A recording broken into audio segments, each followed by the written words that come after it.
Untuk proses selanjutnya, ayam yang sudah diobati tadi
Nah, untuk proses selanjutnya, ayam yang sudah diobati tadi ini saya masukkan ke dalam kandang box.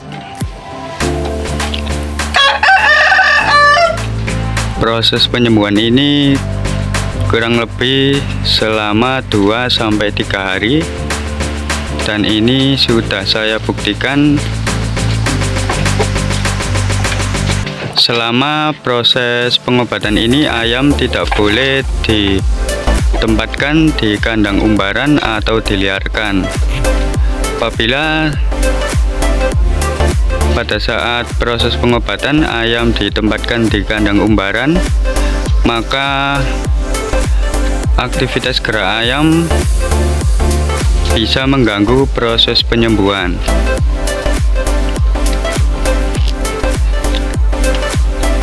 Nah, ini untuk ayam yang sudah sembuh. Kemarin ayam ini ngorok juga ya. Setelah saya obati menggunakan parutan bawang putih dan saya campur menggunakan jeruk nipis, kemudian saya semprot selama 3 hari. Alhamdulillah, ayam ini sudah sembuh dan tidak ngorok lagi.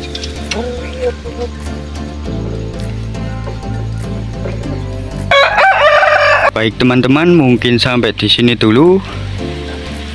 Itulah cara saya mengobati ayam yang ngorok tadi menggunakan bawang putih dan jeruk nipis yang sudah dilarutkan atau sudah diparut terlebih dahulu. Semoga video singkat ini memberikan manfaat kepada teman-teman semua. Wassalamualaikum warahmatullahi wabarakatuh.